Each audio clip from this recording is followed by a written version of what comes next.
ఉన్న బంగారాన్ని విడిపించి ఆ రోజు ఆన్లైన్ రేటుకే మేము కొంటాం. Sharma gold company. ప్రస్తుతం దేశంలోని ప్రజలందరూ చూపు కూడా ఆంధ్రప్రదేశ్ వైపు ఉందని చెప్పొచ్చు. ఎందుకంటే ఆంధ్రప్రదేశ్ లో ఎవరు ఊహించిన స్థాయిలో కూటమి విజయం సాధించడంపై ప్రజలందరూ కూడా ఎంతో ఆనందం వ్యక్తం చేస్తున్నారు. ముఖ్యంగా ఈ రోజు మనం ఆంధ్రప్రదేశ్ లోని తెలుగుదేశం పార్టీ స్టేట్ ఆఫీస్ దగ్గర అయితే ఉన్నాం. సో ఇక్కడ చూసినట్లయితే కనుక తెలుగుదేశం పార్టీ అభిమానులు కార్యకర్తలందరూ కూడా పెద్ద సంఖ్యలో బాణసంచా కాల్చడం, అదే విధంగా వారందరూ సంతోషాన్ని వ్యక్తం చేస్తారు. సో ప్రస్తుతం మనం అడుగుదాం, సార్ మీరు ఎలా ఫీల్ అవుతున్నారేంటి? చాలా హ్యాపీగా ఫీల్ అవుతున్నాం. ఈ రాష్ట్రంలో రాక్షస పాలన పోయి రాముడు పాలన వస్తుంది అనుకున్నాం. ఈ దరిద్రుడు చేసిన దిక్కుమాల పనుల వల్ల రాష్ట్రంలో ఇవాళ ఈ జగన్ రెడ్డికి ఇట్లాంటి దుస్థితి వచ్చింది. దిక్కుమాలదనగా ఓడిపోయాడు. ప్రజలంతా ఏకదాటి నుండి వీళ్ళు కావాలని ఓడగొట్టారు. ఈ మోసాలు, ఈ హత్యలు, ఈ అక్రమాలు ప్రతి ఒక్కరి మీద ఎస్సీఎల్ మీద ఎస్సీ కేసులు పెట్టిన దుర్మార్గుడు జగన్మోహన్ రెడ్డి. ఆ సత్తులగాడు వచ్చేసి ఎదవ రాజకీయాలు చేస్తాడు. ఆడొకడు ఈ కొడాలని గారు వచ్చి ఈడొక ఎదవ రాజకీయాలు చేస్తాడు.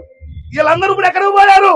మన బాబు గారిని ఏ తప్పు లేకుండా 53 రోజులు జైల్లో పెట్టినప్పుడు ఈ రాష్ట్రంలో ప్రజలందరూ చూశారు.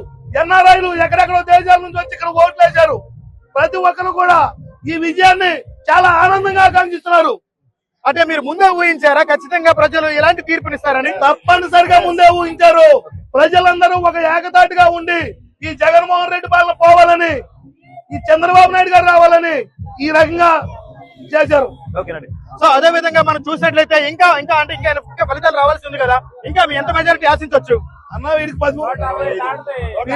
సీట్లు కూడా రావన్నా. వీడికి 10 సీట్లు కూడా రావు. అంత దిక్కుమాలి పనులు చేశాడు. ఒక మాట చెప్తున్నానండి, పథకాల ఆశలు చూపి ఎస్సీ, నా ఎస్టీ, నా బీసీ, నా మైనార్టీ అని ప్రతి ఒక్కరిని మోసం చేసిన ఈ జగన్మోహన్ రెడ్డికి ప్రజలు సరైన బుద్ధి చెప్పారని నేను చెప్తున్నా ఈ సభాముఖంగా. సో అదే విధంగా మీరు ఎలాంటి గతంలో ప్రభుత్వం చేపట్టిన తర్వాత ఎలాంటి అభివృద్ధి సంక్షేమ చేపడుతున్నారు? ఈ రోజు రాష్ట్రంలో ఒక రావణ కాష్టంగా మార్చిన ఈ రావుణ్ణి అసలైన దీపావళి ఈ రోజు రాష్ట్ర ప్రజలు, ఆంధ్రప్రదేశ్ ప్రజలు చేసుకుంటున్నారని ముఖ్యంగా చెప్పడం జరుగుతుంది.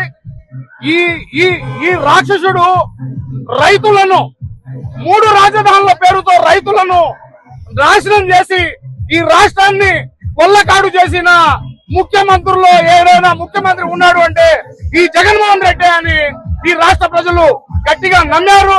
ఆ నమ్మకంతోనే ఈ రోజు ప్రతిపక్ష హోదా కూడా లేకుండా చేసే కార్యక్రమం ఈ రాష్ట్రంలో ఈ జగన్మోహన్ రెడ్డికి జరిగింది. ఈ శాస్త్రి ఈ రాష్ట్రంలో ఇంకా 5 ఏళ్ల తర్వాత కూడా ఇటువంటి దుర్మార్గుడు రావడానికి వీల్లేదని ప్రతిపక్ష హోదా కూడా ఇవ్వకుండా ఈ రాష్ట్ర ప్రజలు మంచి సంకేతాన్ని ఆంధ్రప్రదేశ్ లో ఇవ్వబోతున్నారని సందర్భంగా తెలియజేస్తున్నాం. ఓకేనండి.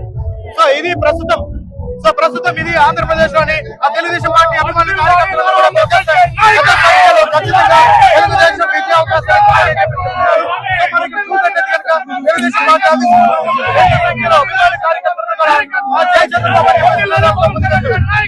ముఖేష్